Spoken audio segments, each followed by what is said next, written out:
মৰমৰ ছাত্ৰ ছাত্ৰীসকল, আজি আমি আৰম্ভ কৰিবলৈ লৈছোঁ ৪ৰ্থ শ্ৰেণীৰ অসমীয়া বিষয়ৰ পাঠ্যপুথি স্পন্দনৰ পাঠ ২ এটা ফুটা কলহ।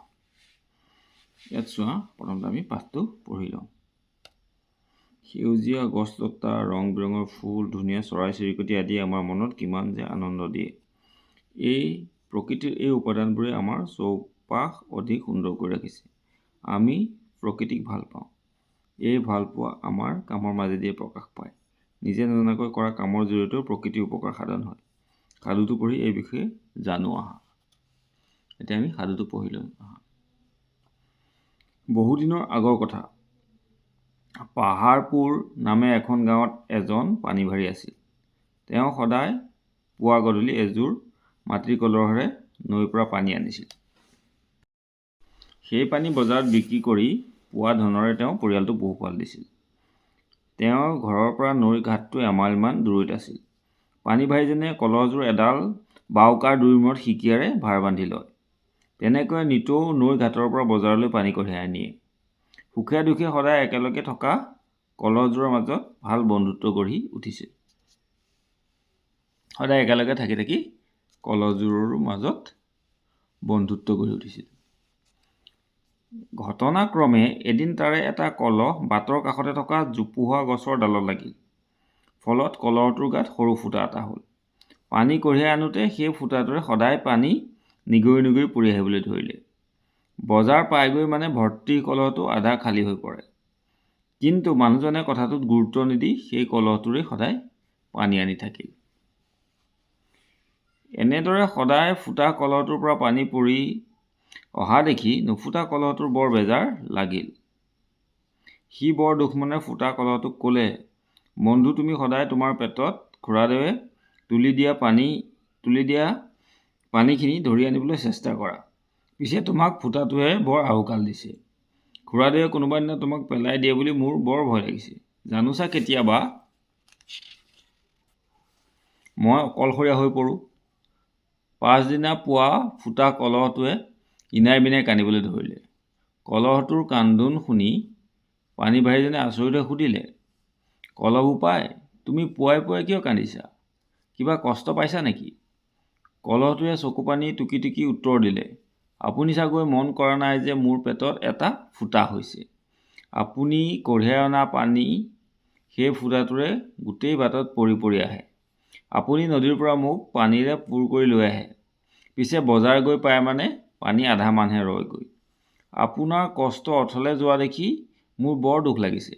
মোৰ এনে লাগিছে যেন মই দিনক দিনে অলাগতিয়াল হৈ পৰিছোঁ। পানীভাৰীজনে মিচিকিয়াই হাঁহি ক'লে, পৃথিৱীৰ সকলো বস্তু আৰু সকলো কামৰে মূল্য আছে। দুখ নকৰিবা, মই তোমালোকক এটা দৃশ্য দেখুৱাওঁগৈ ব'লা। এই বুলি মানুহজনে কলহযোৰ বাওকাত সিকিয়াৰে বান্ধি লৈ সদায় অহা যোৱা কৰা বাটটোৰ পিনে আগুৱাই গ'ল। অলপ দূৰৰ পৰা বাটটোলৈ আঙুলিয়াই তেওঁ সুধিলে, বোপাইহঁত, বাটটোত তোমালোকে কি দেখিছা বাৰু? নুফুটা কলহটোৱে ক'লে, খুৰাদেউ, বাটটোৰ এটা কাষে ফুলেৰে জাতিষ্কাৰ হৈ থকা দেখিছোঁ আৰু আনটো কাষ শুকাই আছে। তেওঁ তেতিয়া কলহযোৰক বুজাই ক'লে, আমি ঘৰৰ পৰা ওলাই আহোঁতে আমাৰ লগত পানী নাথাকে। কিন্তু নদীত পানী ভৰাই আমি বাটটোৰ যিটো কাষেৰে বজাৰলৈ যাওঁ, সেই কাষটোৰ ফুটাটোৰ পৰা পানী নিগৰি নিগৰি পৰি থাকে।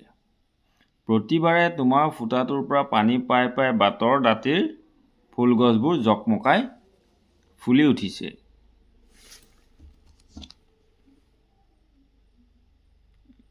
বোপাই, ফুটা কলহ, এই ৰমক জমককৈ ফুলি থকা ফুলবোৰ দেখি এতিয়া তোমাৰ কি ভাৱ হৈছে বাৰু? তুমি এতিয়াও নিজকে অলাগতিয়াল বুলি ভাবিবানে? তেতিয়া ফুটা কলহটোৱে আনন্দেৰে ক'লে, খুৰাদেউ, ইমান দিনে নিজে নজনাকৈয়ে যে কাৰোবাৰ উপকাৰ কৰি আছিলোঁ, এই কথাটো মই ভবাই নাছিলোঁ। মই আৰু কেতিয়াও নিজকে অলাগতিয়াল বুলি ভাবি দুখ নকৰোঁ। ফুটা কলহটোৰ আনন্দ দেখি নুফুটা কলহটোৰো বৰ ভাল লাগিল। সি ফুটা কলহটোলৈ চাই হাঁহি মাৰি ক'লে, বন্ধু, এতিয়াহে মনটো ভাল লাগিছে। আমি সদায় একেলগে থাকিব পাৰিম, কলহটোতে ভাবিছে। এতিয়া চোৱা 1 নম্বৰ প্ৰশ্ন। তলত দিয়া প্ৰশ্নবোৰৰ শুদ্ধ উত্তৰটো বাছি উলিয়াই সঠিক বৃত্তটো পূৰ কৰা। পানী ভাৰীজনে কান্ধত কলহযোৰ ভাৰ বান্ধি লৈ বাটটোৰ কোনফালেদি অহা যোৱা কৰিছিল? বাটটোৰ মাজেৰে, বাটটোৰ সোঁফালে, বাটটোৰ বাওঁফালে? বাটটোৰ বাওঁফালে, গতিকে এইটো গটো হ'ব। এইটো পূৰ কৰি দিবা। তাৰপিছত চোৱা, বন্ধু এতিয়া মোৰ মনটো ভাল লাগিছে। নুফুটা কলহটোৰ মনটো কেতিয়া ভাল লাগিছিল? নুফুটা কলহটো অলাগতিয়াল নহয় বুলি জানিব পাৰিছিল। ফুটা কলহটো অলাগতিয়াল নহয় বুলি জানিব পাৰিছিল।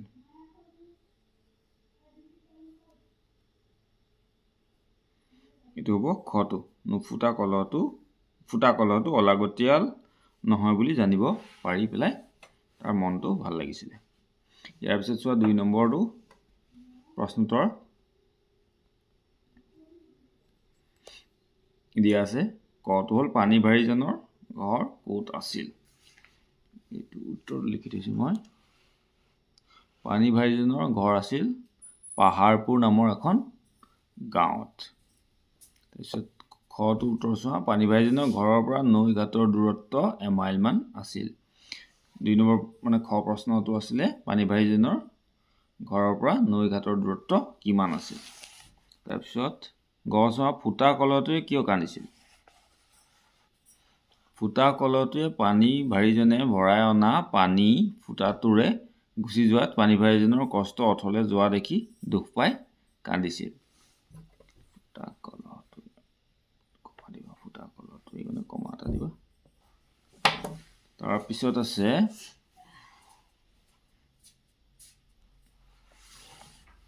নুফুটা কলহটোৰ কিয় ভয় লাগিছিল?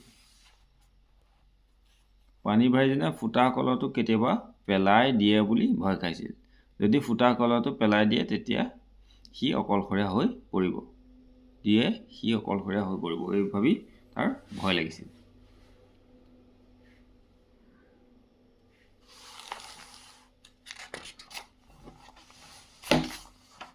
তাৰপিছত উঙটো চোৱা, পানী ভাৰীজনে কলহযোৰক বাটটোৰ কাষলৈ কিয় লৈ গৈছিল? পানী ভাৰীজনে কলহযোৰক সদায় পানী অনা বাটটোৰ কাষলৈ লৈ গৈছিল এইটো দেখাবলৈ যে ফুটা কলহৰ পৰা পৰি যোৱা পানী পাই বাটৰ কাষৰ ফুলবোৰ ফুলি জাতিষ্কাৰ হৈ আছিল। এইটো কাৰণে লৈ গৈছিল, এইটো দেখুৱাবলৈ। কাৰণ তেওঁ বুজাব বিচাৰিছিল যে কোনো বস্তু অদৰকাৰী নহয় বা ফুটা কলহটো অদৰকাৰী নহয়, সেইটো বুজাবলৈ লৈ গৈছিলে বাটৰ কাষলৈ। হ'ব। তাৰপিছত প্ৰথম চটো চোৱা, বাটটোৰ একাষেহে কিয় ফুল ফুলিছিল? বাটটোৰ একাষেহে ফুল ফুলিছিল কাৰণ ফুটা কলহটোৰ পৰা পানী ভৰাই আহোঁতে পানী পৰি বাটটোৰ একাষৰ গছবোৰ জীপাল হৈ পৰিছিল। যাওঁতে এফালে যায়, সেইফালে শুকানী হৈ আছিলে, কিন্তু আহোঁতে যিহেতু পানী ভৰাই আহে, তেতিয়া সেই আহোঁতে যোনফালেদি আহে সেইখিনি ঠাইত সেইটো ছাইডত সেইটো কাষত পানী পৰি পেলাই ফুলবোৰ ফুলি উঠিছিল। এইফালে শুকাই যোৱা নাছিলে আৰু পানী নোপোৱা ফালে শুকাই গৈছিলে। হ'ব। 3 নম্বৰটো চোৱা, ক পানী ভাৰীজন, ফুটা কলহটো আৰু নুফুটা কলহটোৰ ভিতৰত কোনটো চৰিত্ৰ তোমাৰ আটাইতকৈ ভাল লাগিল আৰু কিয় লাগিল? এইটো তোমালোকৰ সকলোৱে বেলেগ বেলেগ হ'ব পাৰে।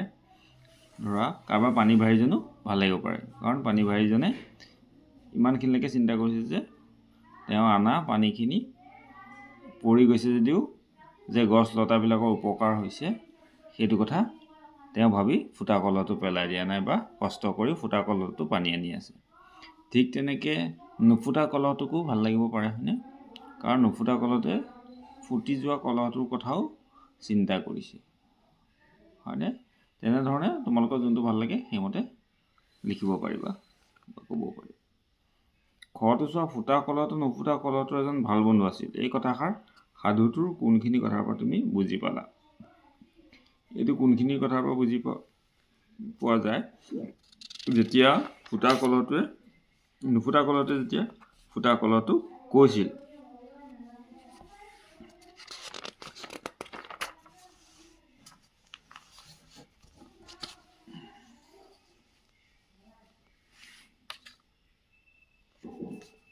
বন্ধু, তুমি সদায় তোমাৰ পেটত খুৰাদেৱে তুলি দিয়া পানীখিনি ধৰি আনিবলৈ চেষ্টা কৰা। পিছে তোমাক ফুটাটোহে বৰ আহুকাল দিছে। খুৰাদেৱে কোনোবা এদিন তোমাক পেলাই দিয়ে বুলি মোৰ বৰ ভয় লাগিছে। জানোচা কেতিয়াবা মই অকলশৰীয়া হৈ পৰোঁ। এইখিনি কথা পৰা গম পাব পাৰি যে, এইখিনি কথাৰ পৰা জানিব পাৰি যে ফুটা কলহটো নুফুটা কলহটোৰ বা নুফুটা কলহটো ফুটা কলহটোৰ এজন ভাল বন্ধু আছিলে। হ'ব। তাৰপিছত চোৱা, এতিয়া নিতৌ মানে হ'ল সদায়, আহুকাল মানে হ'ল বিপদ বিঘিনি, অলাগতিয়াল মানে কামত নলগা, জাতিষ্কাৰ মানে সুশোভিত।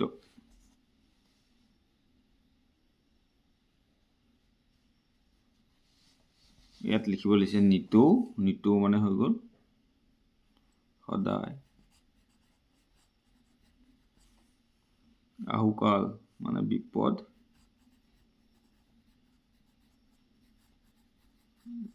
বিঘিনি, অলাগতিয়াল মানে কামত নলগা, আৰু জাতিষ্কাৰ মানে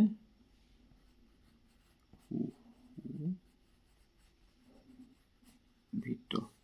হ'ব। জানো আহা, বাওকা বাহাৰ কঢ়িয়াবৰ নিমিত্তে ব্যৱহাৰ কৰা দুইমূৰে খাঁজ কটা এফলীয়া বাঁহৰ যতন। সিকিয়া, বাওকাৰ দুইমূৰে ওলোমাই ভাৰ নিয়া জৰীৰ যতন। পানী ভাৰী, ভাৰেৰে কঢ়িয়াই পানী বিক্ৰী কৰি জীৱন নিৰ্বাহ কৰা লোক। ইয়াত ভাষা অধ্যয়ন দিছে। পাহাৰপুৰ নামে এখন গাঁৱত এজন পানীভাৰী আছিল। এই বাক্যটো তোমালোকৰ পাঠটোত পাইছা। ইয়াত থকা পাহাৰপুৰ নাম, এখন গাঁও, এজন পানীভাৰী আৰু আছিল, এই শব্দবোৰ লগ হৈ সম্পূৰ্ণ অৰ্থ প্ৰকাশ কৰা এটা বাক্য গঠন কৰা হৈছে। এতিয়া জানো আহা, বাক্যত ব্যৱহাৰ হোৱা প্ৰতিটো শব্দই একোটা পদ। বাক্যত ব্যৱহাৰ হোৱা এই প্ৰতিটো শব্দকে এটা পদ বুলি কয়। ইয়াত যেনে বহু দিনৰ আগৰ কথা, ইয়াত এইটো বহু দিনৰ আগৰ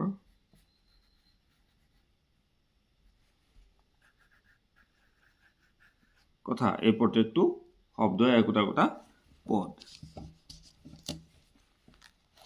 ঠিক তেনেকৈ ইয়াতো এইটো বাক্যৰো আটাইকেইটা শব্দ একোটা পদ। ইয়াত খেলি মেলিকৈ দিয়া আছে, অগা পিছাকৈ দিয়া আছে। এইটো যদি আমি সজাই লিখোঁ এনেকুৱা হ'ব, ভাল এজন ল'ৰা ৰাম, ৰাম এজন ভাল ল'ৰা। চতুৰ্থ শ্ৰেণীত তেওঁ পঢ়ে, চতুৰ্থ তেওঁ পঢ়ে, তেওঁ চতুৰ্থ শ্ৰেণীত পঢ়ে।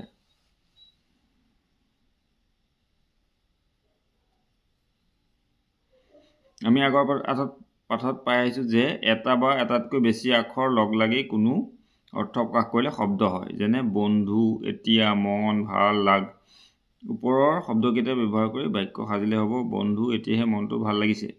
অৰ্থাৎ এটা বা তাতকৈ অধিক পদ একগোট হৈ মনৰ ভাৱ সম্পূৰ্ণকৈ প্ৰকাশ কৰিলে বাক্য হয়।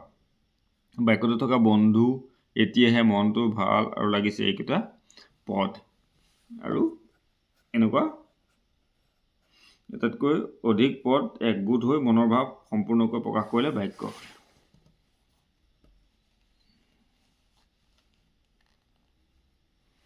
ইয়াত দিছে জানো আহা।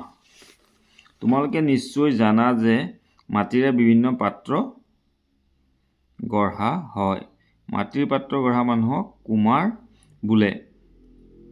এই পাত্ৰবোৰ কেনেদৰে গঢ়ে তোমালোকে জানানে? মাটিৰ পাত্ৰ গঢ়িবলৈ আলতীয়া মাটিৰ প্ৰয়োজন হয়। তেওঁলোকে এই মাটি সংগ্ৰহ কৰি পানী মিহলাই খচি কোমলাই লয়। তাৰ পাছত সেই মাটিৰ লদা চকা আকাৰৰ সঁজুলি এটাৰ মাজত থয়। এই সঁজুলিবিধক চাক বোলে। চাকটো জোৰেৰে ঘূৰাই কুমাৰজনে মাটিৰ কোমল লদাটো হাতেৰে হেঁচুকি পাত্ৰৰ আকাৰ দিয়ে। তাৰ পাছত তেওঁ চকাটোৰ পৰা পাত্ৰবিধ আঁতৰাই ৰ'দত শুকুৱায়। শেষত শুকুৱাই লোৱা পাত্ৰবোৰ জুইত পুৰি ব্যৱহাৰৰ উপযোগী কৰে। পুৰণি কালত চাক নোহোৱাকৈ হাতেৰেও মাটিৰ পাত্ৰ তৈয়াৰ কৰা হৈছিল।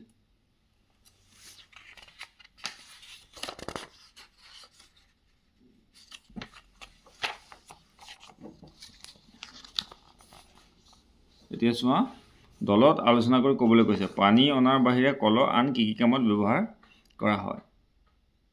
কলহত পানী আনে দৈ থয় আৰু তেনেকুৱা বিভিন্ন কামত ব্যৱহাৰ কৰিব পাৰে।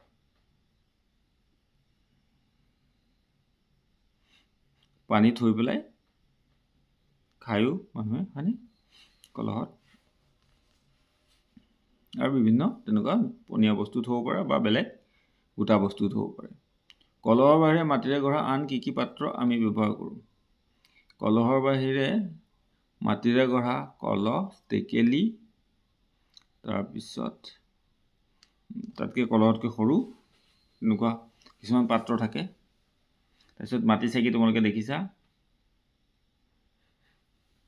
তেনেকুৱা ধৰণৰ কিছুমান পাত্ৰ আমি ব্যৱহাৰ কৰোঁ।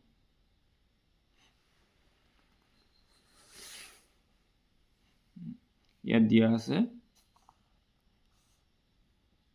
ইয়াত লিখিব লাগে মই প্ৰকৃতিক ভাল পাওঁ, সেয়েহে মই অনাহকত গছৰ ডালপাত নিচিঙো। মই গছ ৰুওঁ আৰু গছৰ যতন লওঁ, এনেকৈ লিখিব পাৰা তোমালোকে। তাৰপিছত চৰাই চিৰিকটি থাকিবলৈ এয়া বাঁহ সাজি দিছে।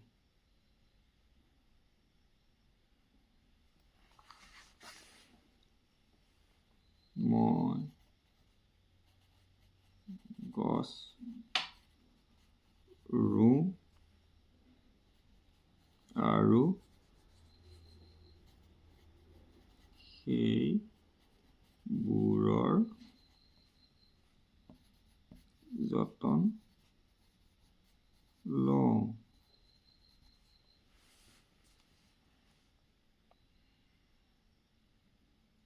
চৰাই চিৰিকটি মাৰিবলৈ নিদিওঁ, এনেধৰণে তোমালোকে লিখিব পাৰা। হ'ব।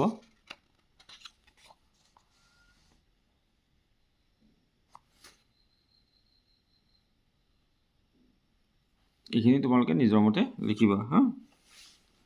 আৰু ইয়াৰ পিছত প্ৰকল্প দিয়া আছে ইয়াত, এইটো তোমালোকে মনোযোগেৰে চাই পেলাই তোমালোকে নিজেও এনেকুৱা বনাবলৈ ঘৰত চেষ্টা কৰিব পাৰা।